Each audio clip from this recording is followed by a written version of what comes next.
Hello, everybody. Welcome to our weekly Facebook Live. And today we're going to be chatting on a topic of our future self. So I'm excited for this. So I'm going to give a couple moments for people to jump on. I still have not been able to figure out how to or why it doesn't let me see the comments, even though it says it's going to. Good afternoon.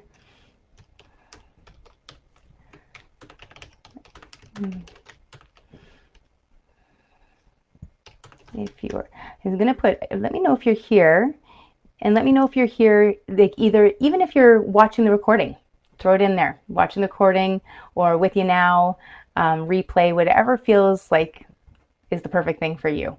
Or if you're playing with us live today, then go ahead and drop it in there as well. If you're watching this. Yeah, see, and it's like something went wrong. Ah, Bobby, Denise, look at this go. Ha! It's the first time I've been able to see people chatting. Here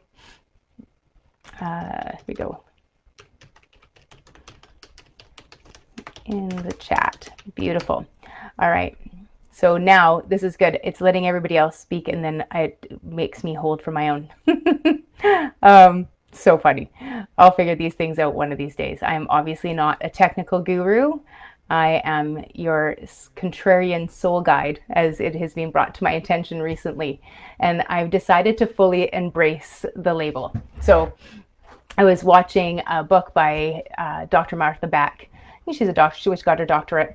And she was talking about, in this book called The Way of Integrity, she was talking about contrarian soul guides and that they were our original life coaches. And a contrarian soul guide was called contrarian because they often didn't adhere to social norms. So they didn't wear what everybody else was wearing, and they were given a lot of grace and leeway. They could poke fun at the king. They had them in indigenous cultures, and so they could, even pick at the chief. So it was all about being able to keep people humble, keep people kind, keep ourselves with a level of humility. And so this is where this came from. And what I loved about it was when they were talking about a contrarian soul guide was that as it was brought out to me, they poke, they stir the pot, they talk about subjects that maybe make people feel uncomfortable. Things that are social norms, they help us to question them and strip them apart. And they do this in a way intentionally to aggravate. So they're the pot stirrers. They aggravate the bottom to bring things to the surface so we can say, hey, wait a minute, is this my truth, or have I just gone along with this the whole time? Because intuitively we want to fit in, we want to belong. We're tribal people, and so this is what we want to feel good about. And so sometimes we will come into this. And so I loved the title. And for years, if you haven't worked with me or spent time with me personally, usually when I drop a bomb of kind of little downloads or truths when I'm working or channeling, I will follow it up with, I know I'm an asshole. And it's because I know I just said something in such a way that's like, oh, like that seemed aggressive or harsh, but it's done purposely to kind of wake us up. And my greatest teachers have done that for me. And I guess I just naturally started doing it, or I've embodied it all along. I'm not sure, but it came to my attention. So I'm digging on the label and the title, and it's a big deal for all of us to kind of figure out, who am I? And when we're dealing with the topic of today, our future self is our true self. It's, who am I? And for a lot of us, we were raised in a family and in society, adhering to the rules of society. And so, instead of in the ideal world, maybe thousands of years ago, we were being raised by parents that their job was to teach us how to figure out, who am I, to answer that question. And so even as a small child, now instead of giving children, Lego or sticks or playing with things and creating from nothing, we give them Lego that makes something specific. And as long as you make it look exactly like it's supposed to look, then I will applaud you for your actions. Conditional love. And we are exactly the same way. It's like we're these little Lego sets. And so what happens a lot of the time is we've been raised, and it's been going on for generation after generation after generation for hundreds, if not thousands of years, that we have been really teaching children what they should want to be, what will please us, when we'll be proud of them. And so what happens as we grow up believing that I will be loved as long as I conform to look like this box set. And it's not done intentionally. It's just that that's how our parents were taught, and their parents taught them, and their parents taught them. And we do this in every single system. And so not only are we hearing it from our parents, but that's a major play within our education system. And so, this is what you're supposed to want to do. You're supposed to sit in an uncomfortable seat, stay still. We literally train you how to be uncomfortable and be comfortable being uncomfortable, and how to hold your voice when you have something to say. And those are all parts of being in polite society. And so as we're doing these pieces, we want to be able to now, as we awaken, kind of go, oh, hold on a minute, that's not quite right. That's not who I am, actually. And so for a lot of us, we have to unlearn who we thought we were so that we can really embrace who we truly are. And who we truly are gets to be our future self. And it gets to be an exploration. It's like a scavenger hunt.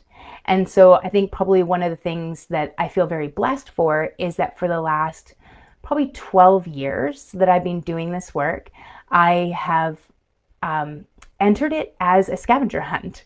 So I had read this book that, although all of the book didn't really resonate for me at the time, there was pieces that were true. But one of the things I loved is it said, as you're listening to this book, when you get an aha, think of them as like you're walking along the path and you pick up, like you find a little crystal and you pick up and you're like, oh, and you look and go, oh, does that belong to me? And if it's my truth, then I get to put it in my pocket and that gets to be my truth. And if it doesn't, you're like, oh, no, it doesn't. Oh, it must be somebody else's. We can just put it down. We don't have to take it with us. And so I remember I was reading this book, and it was probably about 12, 13 years ago. And it was a book on channeling and multiple, universes and all that kind of stuff. And it was definitely over my head at the time, but there was pieces that I really picked up, and they were like little crystals. And so I started to think of my life as a scavenger hunt. And my job was to continue walking on this journey, on this path, and say, is this true for me? And if it wasn't, be like, oh, okay, that's not my truth. And I could just put it down. And as long as I kept talking about what I was learning and my experience and my exploration, then I could open up deeper conversations with other people. And then it was probably about 9 years ago that my first spiritual director said to me, you should really be a coach. This is what your purpose is in this world. And at the time, it felt really uncomfortable. I was not open to it. It felt scary. I had a really, from the outside world, incredible looking life. I had a great job. My ego was super well fed.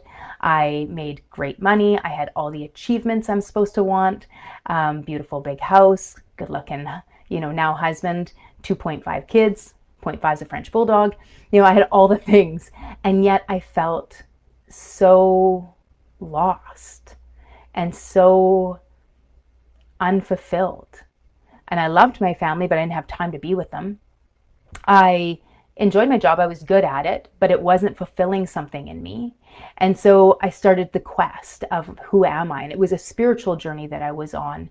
And then it just happened that through having my head injury and all these things, my life imploded and I suddenly couldn't work. So there was no needing to make a change. I just couldn't do what I was doing.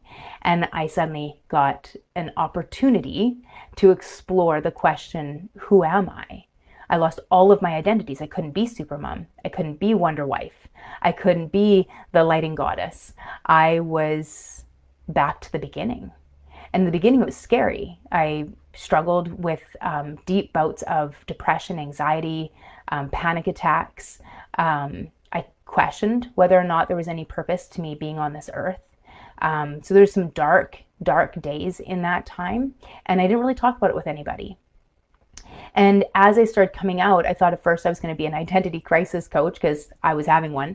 And then I just started the exploration. And as I began this spiritual healing journey, And that's really what my journey of healing became, was a spiritual journey.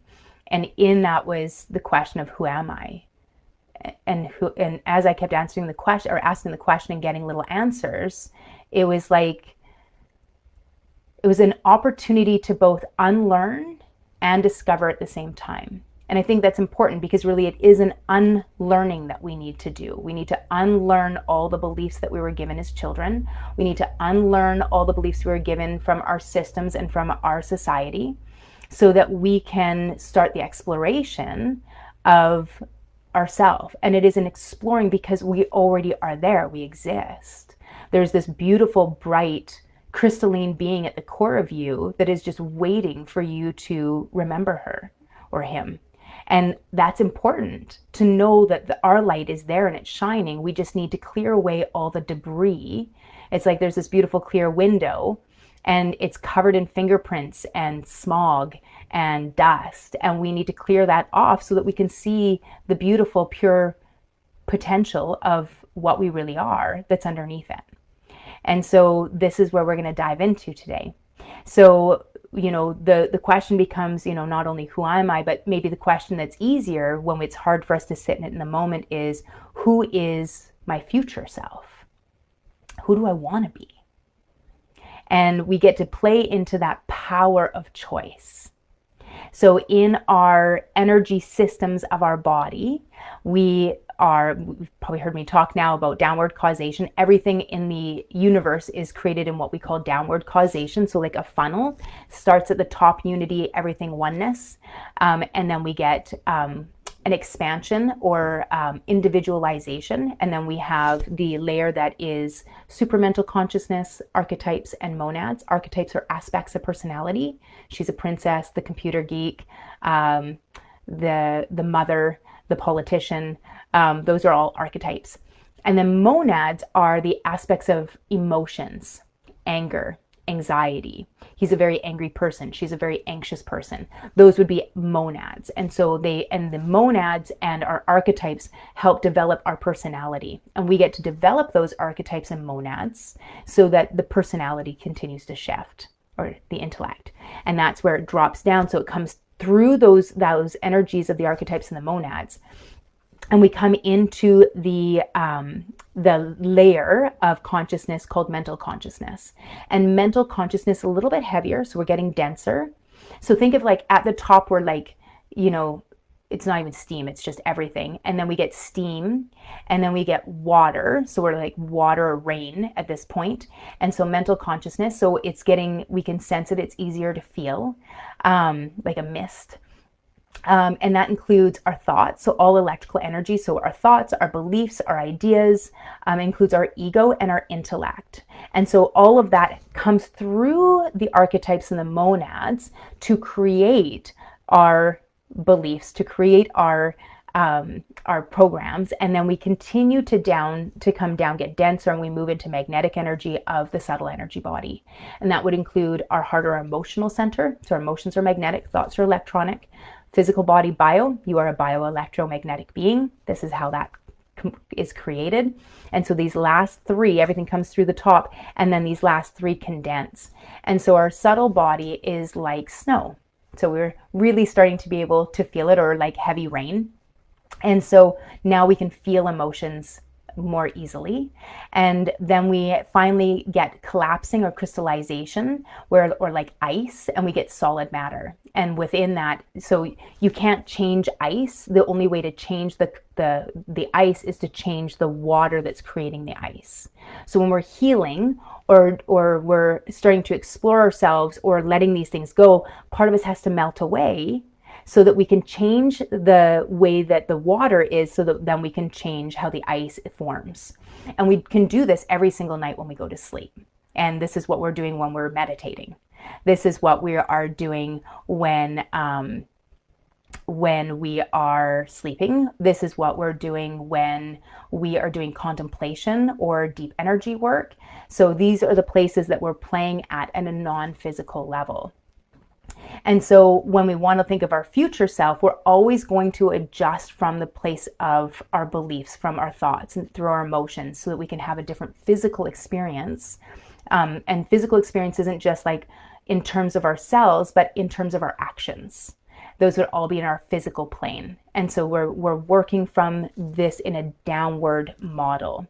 So I want you to just imagine a version of you that is already healed, that is already discovered, that is grown and has stepped fully into their power. And I want you to think, what does that version of you, how do they make decisions?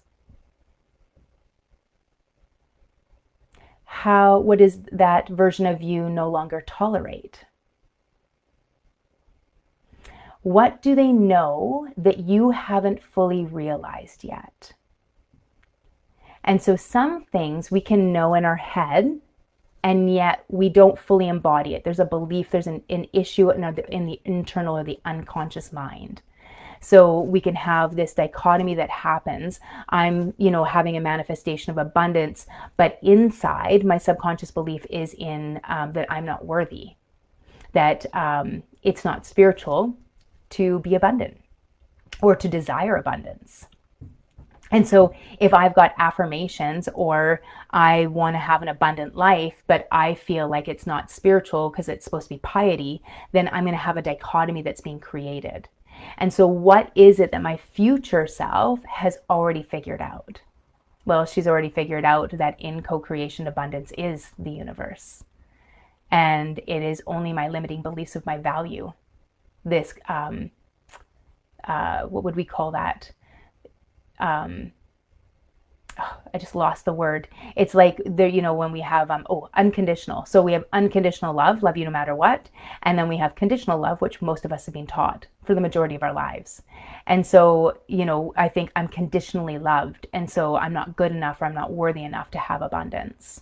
So if you think about what do they know? What does this future version of yourself know that you are still figuring out, that you still haven't fully realized or embodied yet? And I want you to, as you're considering this, and if you're doing this after, if you're going to watch this again, even write it out, go ahead and pause on the recording and grab your journal and write this down. What does the future version of you look like? Or pause it or watch it all the way through and then do a meditation or a visualization and allow yourself to dream about this and then come back to it. Because what I would need you to remember, though, is, as I said in the downward causation model, the future version of yourself is already waiting. And this is super important because, like I said, it's that crystalline being. That's the future version of yourself. It already exists. We just need to uncover them. We need to take off all these masks, these costumes that we're wearing, the costumes of Don Elgin, as the business owner, as the wife, as the mother, as the corporate person, as the daughter, even within the wounds. Those are all costumes that I wear, the masks that we wear. So what masks do I need to uncover so that I can see the truth of myself? What does pure potential really look like? And it's already there. And that's the part that we need to understand. Because once we understand that our future self already exists, we're just uncovering them, then it's the exploration. Now we're digging. It's not a broke and fix issue. It's an uncovering. And as we unlearn the things that we've been taught about the world, about ourselves, then we get to discover ourselves. We get to discover the truth that exists there already. And so when we think of that, our future self already exists. So the version of you that has everything you desire already exists on the energetic level, and your job is not to chase them. We are so well trained in do. What do I need to do to achieve that? Nothing. That's our first unlearning. You do not need to do anything. Not really. It's not an actual action. It's an unlearning. What are you going to let go of? I guess there's your do. If you're going to do something, it's to let go. So it's not really a chasing. It's more of an embodying. We are stepping fully into it. Kind of like when I was saying at the very beginning of this about being a contrarian soul teacher, soul guide. That's my vocation. It's my purpose. And it's my absolute truth. And when I heard it and took the time to sit with it, I had to go through a whole bunch of pieces where my ego is like, who are you to make that statement? Who do you think you are? I had a lot of voices in my head that were like not pleased with this choice to step into my power. And once I was like, oh, this feels true, then it was like stepping into like a waterfall of divine power, of divine energy, of divine light. And as soon as I did that, it was like, oh, this is a very different sensation to create from, to talk from, to share from, to guide from. This feels like I'm not trying to be what I think other people think I'm supposed to be. It's like you're looking at people through other people's eyes. Like as a spiritual coach, I'm, should be more like for a lot of people, should have longer hair, should be a hippie, shouldn't wear heels, shouldn't, all these things that really are parts of me. And I don't really conform to the typical spiritual teacher. I am definitely not a conformist.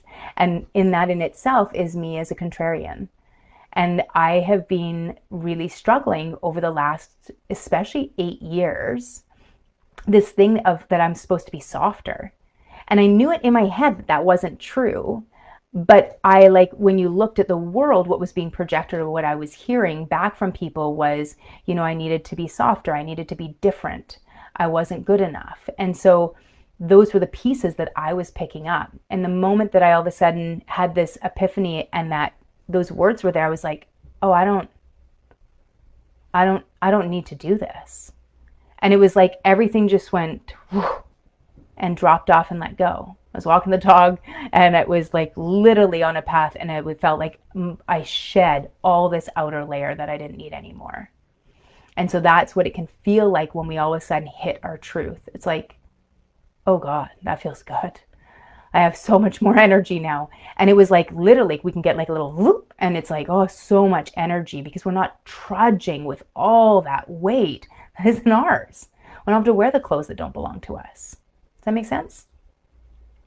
So we want to be able to really embody this version of ourselves. And so the next part then is really the power of the future self visualization. So this is an NLP or neuro-linguistic programming technique. And it's really about embodying and envisioning yourself. So we'll do this in its full technique for a moment. And again, you can do this later on yourself. So taking a moment, maybe you're closing your eyes, and if you're driving, please don't, or you're out and about, that's fine. You can do it with your eyes open. You can kind of daydream it off, gazing into the distance. If you're sitting quietly at home, then maybe it's taking a moment, closing your eyes, and just putting out the palms of your hands. So like so, and just imagining the future self sitting in the palms of your hands. And you're just watching them. And if it doesn't feel good to have them in the palms of your hands, you can just imagine them in a distance. And imagine and just see them. See this future version of yourself. And allow it to really form. What are they wearing? How are they moving or standing? Maybe their hair is different. What about the expression on their face?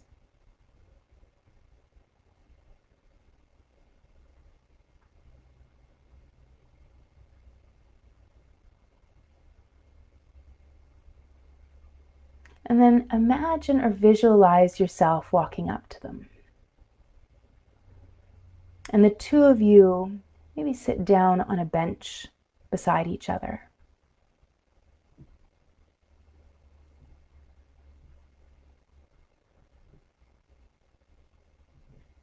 And this future version of yourself is your ultimate mentor, your ideal guide.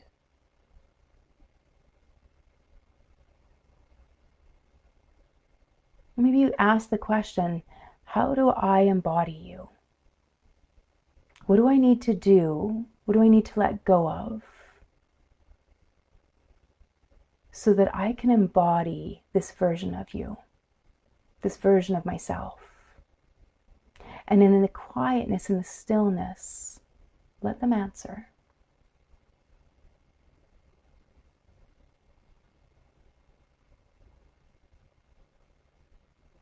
What do they want you to release?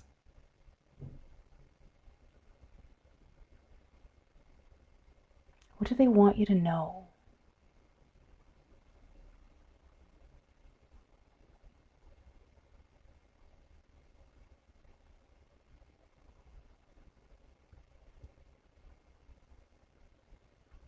And as you get your answers,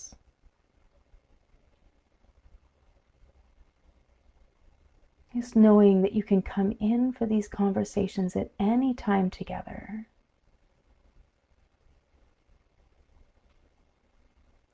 And as you get all these answers, you can just let the two of you merge so that two images become one.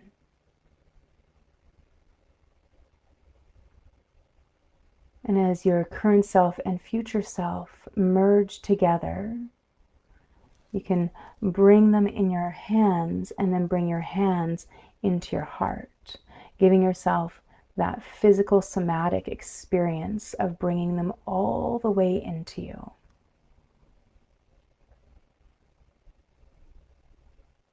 Knowing that that future version of yourself already exists within you. And that their whispers will help you understand what's the next thing that you need to let go of. We don't need to know everything at once.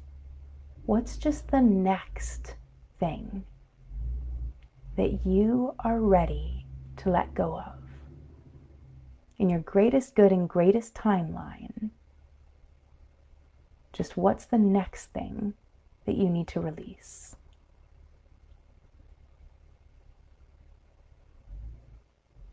And when you're ready, you can gently open your eyes, coming into time and space.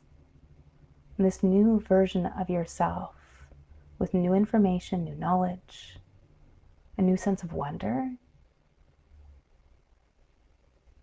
And just let it simmer there, knowing that answers will continue to roll. And so this is the beauty of having a journal or a little notebook that you can carry with you. And when you have those little moments, those ahas, you can just jot them down so that you can start to really experience them. And what you can also do is take these knowings with you so that when you're prepping for bed tonight or at night, then you can also bring this forward. So when you're going to bed at night, maybe if it is in prayer form, when I'm going to bed at night, I like to ask the question, God, what is your dream for me? And so that's my way of and then I let myself going to sleep thinking of that. So as I'm releasing my consciousness, my subconscious from the physical body and sleep, it's my opportunity to let go. And so when we do this, when we're doing the consciousness work, we understand that in dreams, in dream state of sleep, that is where we let go of emotional stress. When we are in the deep sleep and we're twitching, then we're letting go of physical stress. And so when we're moving through the different states of sleep, we get to release these excesses, these parts of us. And so we can trust, if we do this several nights in a row, it can happen in one night or it might take, 2 or 3 nights, but we can ask for assistance in releasing whatever comes up as the next thing we need to let go of. And in the morning or at some point throughout the day, you might find that you have an answer or an awareness that you didn't have before, which is where a lot of my lessons, a lot of my information will come through is in the morning or as the day moves on. It's like, it's just there. And I'm like, where did that come from? But I know it so deeply in my cells. And so trusting and embodying these versions of ourselves allows us, it's really like the remembering, we're embodying the true self again. And so we can just start shedding these layers out. So remember that the big piece here is that we don't need to earn our next level because we're already there. It's just the letting go of the baggage. One of my favorite principles of co-creation is wait, equals weight. It's the relevance of time, space, and speed. And in that is weight equals weight. And what that means is weight, W-E-I-G-H-T, so weight of the baggage that we carry, equals the weight, W-A-I-T, the length of time it will take for us to, achieve our outcome, our desired life that we're looking for, or to experience ourself. And so the more baggage I insist on carrying, the longer it's going to take for me to unlearn and release and get to know the truth and the answer to the question, who am I? Who am I really? I'm not my body, but the one that is experiencing my body. My body is a process. I'm the one that has been in my body at 5, at 20. So I'm not my body. I would still be me even if I lost my arm. I'm not my body. I'm the one experiencing my body. It's a tool, a beautiful tool of creation. I'm not my mind. Mind is a field of energy where thoughts arrive. I'm not my thoughts. I'm the one aware of thinking. I'm not my emotions. I'm the one that feels them, that experiences them. I'm not even my experiences. I'm the experiencer. So who am I? And doing these pieces allows us to uncover, to unlearn, to unravel all the illusions, all the bullshit, all the lies, so that you can see the beautiful, divine, brilliant being that you are, and you always have been. I cannot wait to have conversation around this. This is one of my most favorite topics. So I would love to hear from you on what came up today. I want you to remember that every choice you make today either moves you toward your future self or keeps you stuck in the past, because that is where we are now and then now. And so what steps can you make that will help you move toward that future version of yourself? And if something came up for you, what is the thing that you need to release, or the next thing? Throw it in the chats. Let's talk about this. These are big moments. For me, I had to let go. The next thing I had to let go of was the illusion of what I thought a spiritual coach was supposed to look like, to talk like, to speak like, to be like, and really own what I've known all along, which is I only need to be me. So what comes up for you as you hear this? I cannot wait to chat more on this topic. I hope you guys have the most magnificent day, and I look forward to seeing you next week, Thursday, 12:15 for our weekly Facebook Live. Tomorrow we've got a YouTube that'll go up. Sunday we have the blog that will drop. So there's always tons of information in there. And as always, if you want to have some conversation and it still feels like, I don't know if I want to do this, in group, it feels like that's a bit scary, feel free to message me. I love having these deep conversations with people. Like, it's time for all of us. And nothing makes me happier than getting to watch somebody see themselves for the first time. Brightest of blessings. Lots of love to you guys. Till next time.